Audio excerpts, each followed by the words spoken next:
Islampur polytechnic college ने आज इस्लामपुर अनुमंडल अस्पताल के सहयोग से रक्तदान शिविर का आयोजन किया।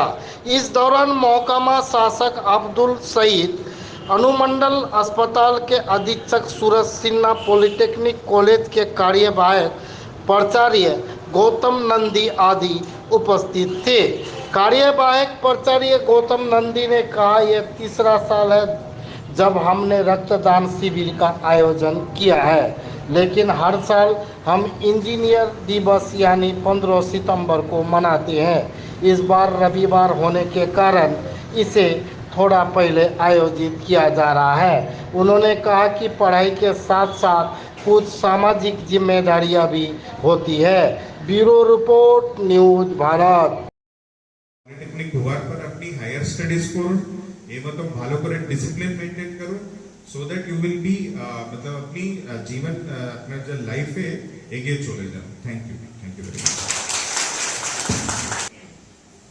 প্রথমেই আমি ধন্যবাদ জানাই ইসলামপুরের মহকুমা শাসককে এবং আমাদের এই পলিটেকনিকেরই সাথে উনি অন্যভাবেও জড়িত, সেটা হচ্ছে উনি আমাদের গভর্নিং বডি চেয়ারম্যান। আমরা অভ্যর্থনা জানাই আমাদের এখানে এই আজকের এই অনুষ্ঠানে, বিশেষ অনুষ্ঠানে আমাদের এসডিও সাহেব বললেন যে আমাদের মূল লক্ষ্যটা কি বা আমাদের ছাত্রদের কাছে যেই ধারণাটা তুলে ধরলেন, আমার মনে হয় আগামী দিনে এটা খুবই জরুরি এবং এর পড়াশোনার সাথে সাথে যে সামাজিক দায়িত্বটা আমাদের পালন করতে হবে তারই ফলস্বরূপ আজকের এই ব্লাড ডোনেশন ক্যাম্প। আমরা এই 3 বছর হলো এই ব্লাড ডোনেশন ক্যাম্পটা চালু করেছি এবং একটা বিশেষ উদ্দেশ্য নিয়ে। এটা হচ্ছে on the eve of engineers day. আমরা জানি ইঞ্জিনিয়ার্স ডে এমএস বিশ্বেশ্বরাইয়ার নামে পালিত হয় ভারতবর্ষে অন 15 সেপ্টেম্বর। যেহেতু এবার 15 সেপ্টেম্বরটা সানডে পড়েছে, ওই জন্য আমাদের প্রোগ্রামটাকে আমরা এগিয়ে নিয়ে এসেছি দুদিন।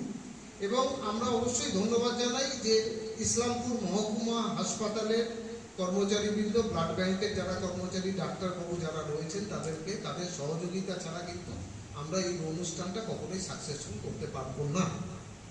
আমরা চেষ্টা করছি যে আমাদের এসডিও সাহেব যে বিষয়গুলো বললেন, যেই ধারণাগুলো আমাদের সাথে দিলেন, আমাদের ছাত্রছাত্রীরা পড়াশুনোর সাথে সাথে আগামী দিনে নিজেদের ফিউচারটা কীভাবে করবে এবং তার সাথে সাথে যে সামাজিক দায়িত্বটার কথা উনিও বলেছেন, আমরা সেটাই সবাইকে মনে করে দিতে চাই। আমরা সমস্ত ক্ষেত্রে এই বিষয়টা ছাত্রদের সামনে উপস্থাপিত করে থাকি যে পড়াশুনোর সাথে সাথে, দেশ গড়ার সাথে সাথে আমাদের কিন্তু সেই দায়িত্বটুকু পালন করতে হবে।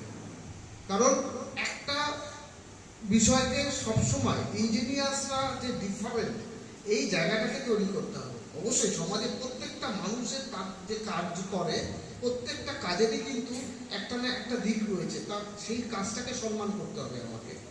আমাদের শিখতে হবে ছোটবেলার থেকে, যেই মানুষটা মাঠে কাজ করছে, যে মানুষটা কলকারখানায় কাজ করছে, শ্রমিক যারা বা মেহনতি মানুষ যারা, তাদেরকে সেই প্রপার সম্মানটাকে দিয়ে আমাদের কিন্তু নিজেদের ধারণাটাকে এগিয়ে নিয়ে যেতে হবে, সর্বোপরি আমাদের দেশকে এগিয়ে নিয়ে যেতে হবে। সবাইকে আমার নমস্কার জানাচ্ছি। সবকিছুই এনারা বলেছেন, আমার শুধু 2-3টে জিনিস বলছি। যেটা হচ্ছে ইসলামপুর ব্লাড ব্যাংক, যেটা আমাদের হসপিটালে অবস্থিত, সেটা অনেকটা এরিয়া, শুধুমাত্র পশ্চিমবঙ্গে নয়, এখানে প্রচুর বিহারের পেশেন্ট, অ্যাডজয়নিং যে বিহার এরিয়া আছে সেখান থেকেও পেশেন্ট আছে। এবং এই হসপিটালটা, ব্লাড ব্যাংকটা দুটো হসপিটাল মিলিয়ে একটাই ব্লাড ব্যাংক। যেমন সুপার স্পেশালিটি হসপিটাল, যেটা ম্যাটারনিটি উইং আছে, ওখানে প্রচুর অ্যাভারেজ মান্থলি প্রায় 800 থেকে 850-900 ডেলিভারি হয়, সিজার হয়, আলাদা অপারেশন, গাইনোকোলজিক্যাল অপারেশন হয়। এবং তার সঙ্গে এসডিএ, যেটা পুরোনো হসপিটাল, যেখানে সার্জারি, অর্থোপেডিক্স উইং আছে এবং প্রচুর অ্যানিমিয়া এবং থ্যালাসেমিয়া পেশেন্ট আছে, যে যারা রেগুলার ব্লাড পায়। কিন্তু সেই তুলনায় ডোনারের সংখ্যা খুবই কম এবং ক্যাম্প করেও আমরা আগে তুলতে পারছিলাম না, যে জন্য আমরা এসডিও সাহেবের হেল্প নিয়ে এবং আমরা বসে একটা ক্যালেন্ডার বানিয়েছি, যেখানে প্রত্যেক সপ্তাহে 2 থেকে 3টে ক্যাম্প কোনো না কোনো অর্গানাইজেশন বা ইনস্টিটিউশনকে করা হয়েছে। এখানে বলা হলো যে আজকের যে ক্যাম্পটা, সেই ক্যাম্পটা কিন্তু এই রস্টারের বাইরে একটা এক্সট্রা ক্যাম্প, যেটা আপনারা বললেন বা শুনলাম, যেটা ইঞ্জিনিয়ার্স ডে উপলক্ষে হচ্ছে, সেটা আমাদের একটা অতিরিক্ত পাওনা। এবং তাছাড়া এখানে যারা স্টুডেন্টরা আছে, তারা যদি আজকে ডোনার হিসাবে আজকে আশা করি যে অনেকেই এদের মধ্যে থাকে যারা প্রথম ডোনার, হয়তো আজকে তারা প্রথম ব্লাড দেবে আজকে, এবং এরা যদি এইটাকে কন্টিনিউ করে, সারা জীবন যে আমরা জানি যে মিনিমাম বছরে 3 থেকে 4 বার ছেলেরা ব্লাড দিতে পারে অ্যাটলিস্ট একটা 3 মান্থস ইন্টারভালে, যদি সে কোনো রকম অসুস্থতা না থাকে বা কোনো মেডিকেশন না পায়।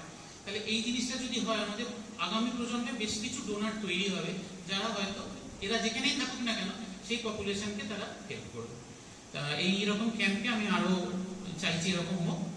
ধন্যবাদ।